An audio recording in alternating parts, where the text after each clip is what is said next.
तो हेलो दोस्तों, आज की इस वीडियो में हम बात करेंगे कुछ एक्सप्लेनेशन ऑफ वाटर ड्रॉप्स। एक वाटर ड्रॉप्स कैसे तैयार होता है। जब आप बचपन में छोटे थे तो आपने वाटर ड्रॉप्स देखा होगा। कहीं ऐसे मिट्टी में एक ऐसा वाटर डाल दो तो एकदम वो स्पेरिकल शेप का हो जाता है। तो वो स्पेरिकल शेप का क्यों हो जाता है भाई, तो आज की इस वीडियो में हम वो डिस्कस करेंगे। अगर उस समय उस ड्रॉप को आपने देखा होगा तो आपके मन में थोड़ा सा भी ख्याल नहीं आया होगा कि आपको आगे जाके इसका बहुत सारा एक्सप्लेनेशन देखना है, उसका डेरिवेशन देखना है। आया था तो आप साइंटिस्ट हो लगता है। तो चलो शुरू करिए आज का वीडियो। तो शुरू करने से पहले आपका हमारे इस घाटोट स्टडी पॉइंट में बहुत बहुत स्वागत है। तो देखो ज़रा, explanation of formation of drops and bubbles क्या होता है देखेंगे हम। तो मान लो कि तुम्हारे पास कोई ऐसा ड्रॉप्स है, ऐसा एक स्पेरिकल ड्रॉप्स है। एक 2000 याद नहीं आ रहा है, 2003 में शायद सीईटी में सवाल आया था कि वो रेन ड्रॉप्स स्पेरिकल क्यों होते हैं। तो उसमें बहुत सारे ऑप्शन थे, उसमें एक ऑप्शन ये भी था कि सरफेस टेंशन, तो उसका आंसर था सरफेस टेंशन। तो सरफेस टेंशन की वजह से एक वाटर ड्रॉप्स एक स्पेरिकल शेप ले लेता है। कुछ ऐसा एक वाटर ड्रॉप्स है, उसकी मान लो कि रेडियस कुछ ऐसे स्मॉल आ रहे, और उस कुछ समय के साथ आपने ऑब्जर्व किया होगा कि वो ऐसा फैल जाता है। कोई ऐसा एकदम स्पेरिकल नहीं रहता, थोड़ी देर में वो फैल जाता है। तो वो कुछ इस तरह से यहाँ तक फैला, मान लो ये कुछ ऐसा वाटर ड्रॉप्स यहाँ तक फैला, और जहाँ तक उसकी रेडियस इंक्रीज़ हो गई, फैला मतलब रेडियस इंक्रीज़ हुई, और जो इंक्रीज़ हुई रेडियस वो बहुत ही स्मॉल थी, बहुत ही कम थी। तो अब देखेंगे, और बाहर से जो इस वाटर ड्रॉप्स पे प्रेशर लगने वाला है उसे हम आउटसाइड प्रेशर PO बोल देते हैं, और इनसाइड से जो प्रेशर लग रहा है उसे बोलते हैं PI। बोलो यहाँ तक समझ में आया। बाहर से लगने वाला pressure outside the pressure PO and अंदर से लगने वाला प्रेशर PI इंटरनल प्रेशर। और पहले था रेडियस R, और थोड़ा फैल के जो रेडियस आगे बन गई वो थी डेल्टा R। तो अब देखेंगे एक्सेस प्रेशर क्या होता है। तो हम एक्सेस प्रेशर, इस पे एक्सेस प्रेशर लगने वाला P जो होता है वो होता है इंटरनल प्रेशर से आउटसाइड का प्रेशर निकाल दो, PI माइनस P0। ये है external pressure, sorry excess pressure. हमें इसका अंत का जो इक्वेशन है वो हम आपको पहले बता देते हैं। वो अंत का इक्वेशन है PI minus P0 equal to 2T/R। तो ये तो एक्सेस प्रेशर है, प्रेशर का चेंज, और 2T क्या है, 2 कांस्टेंट नंबर है, T यानी कि है सरफेस टेंशन, और R यानी कि इस ड्रॉप्स की रेडियस। तो देखो, हम पहले वाले के लिए उसका सरफेस एरिया निकालते हैं। तो इनिशियल सरफेस एरिया देखेंगे। इनिशियल सरफेस एरिया क्या होता है, surface area, initial surface area होता है। तो ये सरफेस एरिया का फॉर्मूला आपको पता होगा कि 4πr²। कई स्पेरिकल का या स्पेरिकल ऑब्जेक्ट का आपको एरिया निकालना है तो क्या हो जाता है। तो देखो, A1 लिख देते हैं हम इनिशियल प्रेशर को, सॉरी इनिशियल एरिया को, वो होता है 4πr²। इसे इक्वेशन नंबर 1 दो। आप निकालते हैं फाइनल सरफेस एरिया, जब क्यों ऐसा वाटर ड्रॉप्स ऐसा बाहर फैल गया। तो देखो यहाँ फाइनल सरफेस एरिया क्या होता है भाई, फाइनल सरफेस एरिया होता है, तो उसे हम A2 बोल देते हैं। तो यही भी 4π, मगर आप यहाँ रेडियस क्या आ जाएगी देखो ज़रा, रेडियस पहले और बाद में कुछ ऐसी फैल गई, तो डेल्टा R रेडियस ज़्यादा हो गई, तो R प्लस डेल्टा R लिख देता हूँ, और इसका होल स्क्वायर। आपको पता होगा कि A प्लस बी का फॉर्मूला याद होगा आपको, A प्लस बी का फॉर्मूले का A प्लस बी का होल स्क्वायर। तो इसी फार्मूले के हिसाब से हम इसे एक्सपांड कर देते हैं। तो क्या आ जाता है देखो ज़रा, A2 इजिकल टू 4π और R का स्क्वायर प्लस 2AB यानी कि R इंटू डेल्टा R और डेल्टा R का स्क्वायर। यहाँ तक समझ में आया। अब देखो, डेल्टा R आपको पहले से हमने बोल दिया है कि delta R is a very very small. तो यहाँ लिख देते हैं delta R is a very very small, hence it is a neglected. इतना स्मॉल है डेल्टा R कि आप उसे निगलेक्ट कर दोगे तो भी चलेगा। तो हमने उसे निगलेक्ट कर दिया, और क्या आया हमारे पास, A2 is equal to 4πr² plus वो कैंसिल हो गए टर्म, यह हो गया 2R इंटू डेल्टा R। बोलो क्लियर है यहाँ तक। ये 4π से आप पूरी टर्म को मल्टीपल कर दो, A2 इजिकल टू 4πr² प्लस 4 × 2 8πr डेल्टा आर। यहाँ तक समझ में आया। अब हम इन दोनों का चेंज निकालेंगे, चेंज इन सरफेस एरिया निकालेंगे। तो क्या आ जाएगा, देखो ज़रा, चेंज इन सरफेस एरिया। छोटे से बूंद की कहानी है भाई, इतनी बड़ी, अभी बहुत बड़ा है ये। हम स्टेप से आगे जाएंगे। तो देखो चेंज इन एरिया क्या आता है। तो चेंज इन एरिया कैसे निकालते हैं, change in area is equal to final area minus initial area. Final area से इनिशियल एरिया निकाल दो, काम बन गया। तो क्या हो जाएगा, A2 हमारे पास क्या है फाइनल एरिया, वो लिख देते हैं 4πr² plus 8πr delta are minus A1 क्या है, इनिशियल एरिया है।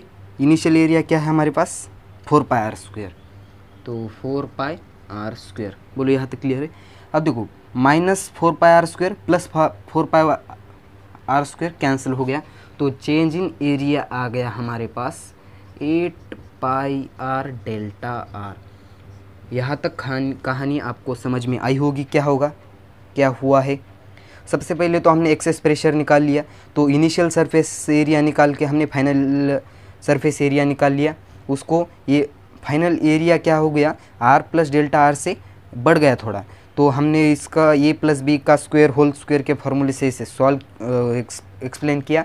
और प्रेशर का हमने एरिया का चेंज निकाला, change in area is equal to final area minus initial area. तो हमारे पास चेंज इन एरिया आ गया 8πr डेल्टा आर। यहाँ तक कहानी समझ में आई होगी, तो यहाँ तक नोट कर लो।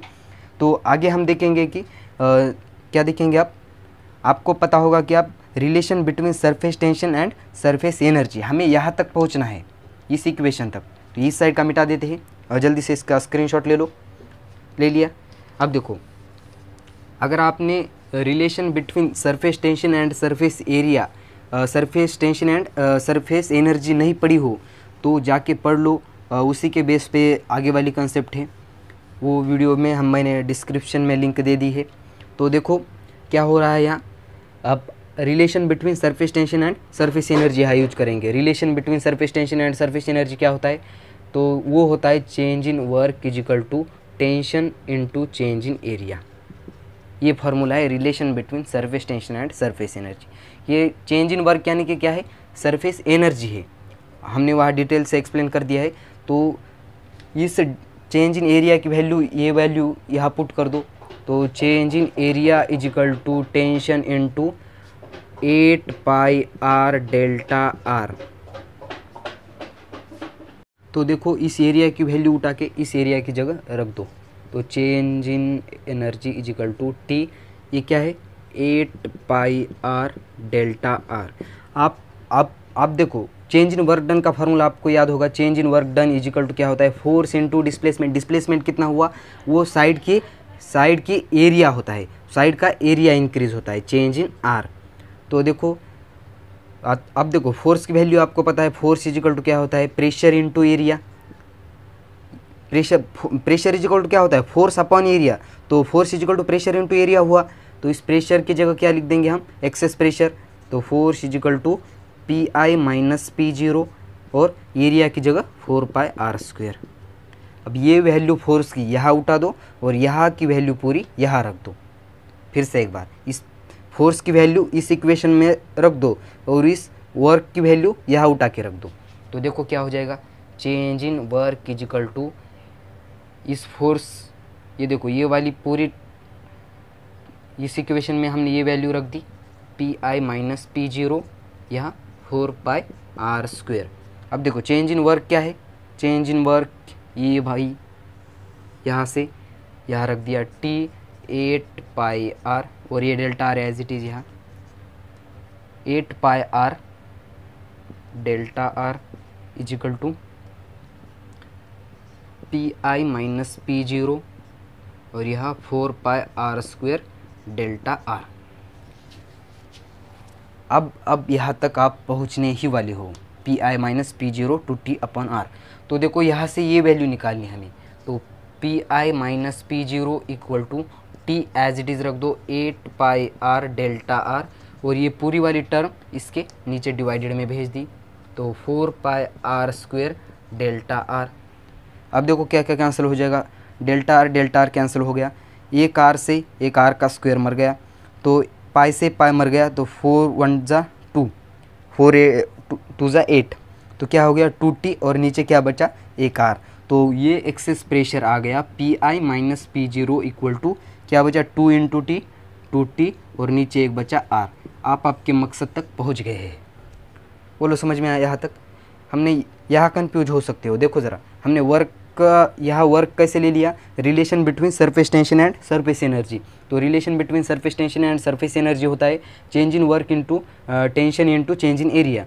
तो आपको पता है चेंज इन ये एरिया की वैल्यू हमने यहाँ उठा कर रख दी, और वर्क का फॉर्मूला दूसरा एक है, वो है फोर्स इनटू डिस्प्लेसमेंट। डिस्प्लेस कितना हुआ, वो जो पहले था रेडियस, और रेडियस कुछ बढ़ गई, जो बढ़ गई वो है डिस्प्लेसमेंट था। तो हमने यहाँ और आपको फिर से एक बार फार्मूला लगाना पड़ेगा कि फोर्स इजिकल टू क्या होता है, force equal to pressure into area. तो ये प्रेशर इनटू एरिया कैसे आ गया देखो ज़रा, तो pressure equal to force per unit area होता है। एक वीडियो हमने इस पर भी बना दिया है।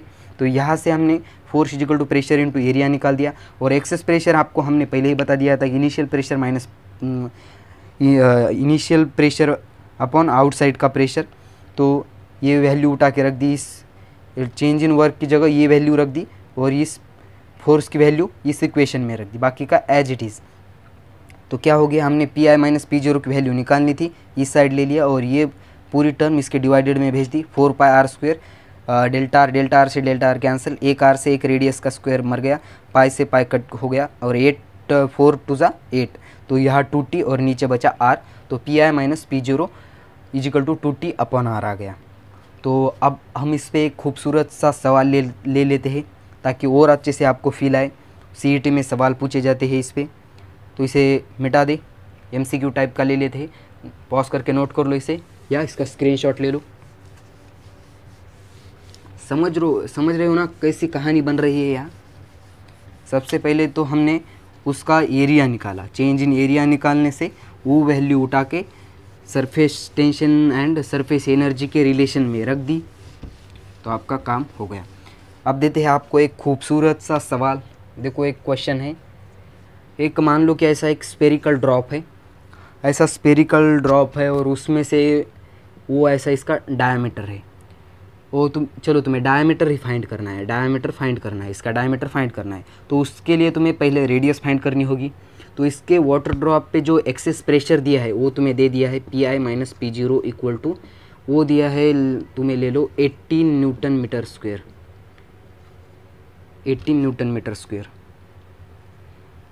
और तुम्हें क्या दिया है इसमें, और दिया है पी आई प्रेशर भी दे दिया, और क्या देंगे हम,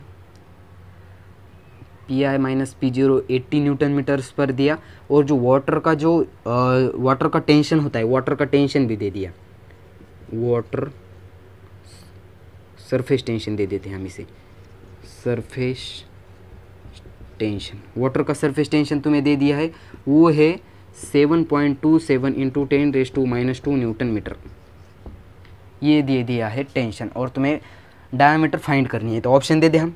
ऑप्शन है 0.9 मिलीमीटर, ऑप्शन बी है 1.8 मिलीमीटर, ऑप्शन सी है 3.6 मिलीमीटर, और ऑप्शन डी है 3.8 मिलीमीटर। कर लो इसे, पॉज करके ट्राई करो और ऑप्शन मार दो। डायमीटर फाइंड करना है, कर लेते हैं हम। देखो ज़रा, अभी आपने जो रिलेशन निकाला वो रिलेशन क्या था, P I minus P zero equal to 2t upon are.